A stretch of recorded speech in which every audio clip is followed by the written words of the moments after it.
Hello, and welcome to 3 Bees TV Flower Farm. About 30 days ago, I decided it was time to replace my wooden beehives with polycarbonate hives.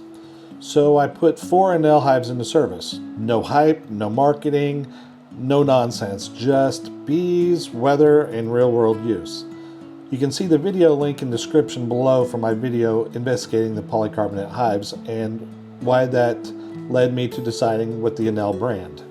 So today I decided to take a look inside these hives and see what we were dealing with after this 30-day period. Now, if the camera was a little shaky, the whole inspection was filmed by my daughter Kristen, who spent most of that time in the bee yard questioning every life decision that had led her there. She was scared, but she made it. She walked out there shaking in her boots, but she didn't run, she didn't get stung, and didn't abandon the camera. So overall, I'm going to check it off as a success. So I lit the smoker and we headed out to the bee yard to see which hives were actually doing their job and which ones were just collecting rent. There were 4 hives sitting in the same yard, running the same equipment in the same conditions, and like usual, they all decided to do their own thing. They'd been through about a month of heat, humidity, and storms, including over 3.5 inches of rain in just the last couple days. And even with that, there wasn't any condensation inside the hives, so that part at least held up. Now, before even getting into frames, the latches had already made themselves known. They weren't terrible, but they definitely weren't dialed in either. I'd messed with them more than I wanted to, adjusting, lining things up, getting them to behave. They worked eventually, but it wasn't exactly snap and go. The blue hive had started as a brand new package about a month earlier, and somewhere along the way, they decided to replace their queen. And honestly, they upgraded.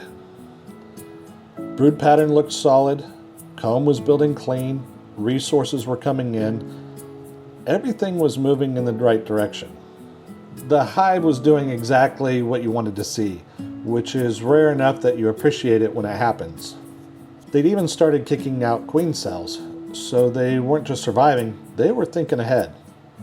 And they stayed calm the whole time, which made life easier for everyone involved in this inspection. Right next to it, the pink hive was telling a very different story. That one had gone queenless. Population was down and it was already behind. So I pulled a frame out of the blue hive, eggs, larvae, and resources, and gave them something to work with. That gave them a shot, assumably they actually take it. So the empty super came off, no reason to give them space they couldn't defend. And they were a little bit more defensive as well, which usually lines up with a colony that knows that things just aren't right. The green hive kind of sat right in the middle of everything. It wasn't bad, but it wasn't impressive either. There were eggs, there were larvae, just not much momentum behind it. That's one of those hives you want to keep an eye on, because it can turn bad quickly if things don't go its way. Then there is the yellow hive. This one actually used to be the problem. Aggressive, bad attitude, just didn't wake up in a good mood. But this time, it had settled down. Brood looked good, resources were solid, and everything lined up the way it should. That's the one you actually want to be replicated throughout the entire yard. So, reality check. Same yard, same equipment, same conditions, and 4 completely different outcomes. That's why blaming equipment for everything doesn't really hold up. So what are my thoughts on the ANEL hive? As far as the ANEL hives themselves, they held up. There was no warping, no rot, and even after all of our rain, no condensation inside of the hives. But the latches need work, and the bees didn't instantly love the plastic. And just like everything else, there are no shortcuts. You still have to manage it properly. So my final verdict, they worked. Not revolutionary, but not junk either. Just a tool. And if you don't know what you're doing, it doesn't matter what box you buy. To recap, the blue hive was strong, the pink hive was trying to recover, The green hive was still figuring itself out, and the yellow hive finally fixed its attitude. Wish the camera person could figure that out too. So don't forget to like, comment, subscribe, especially if you want to follow along this journey and watch these hives grow. Share it if you like it. Heck, share it if you didn't. Until next time, keep your stick on the ice and 73s.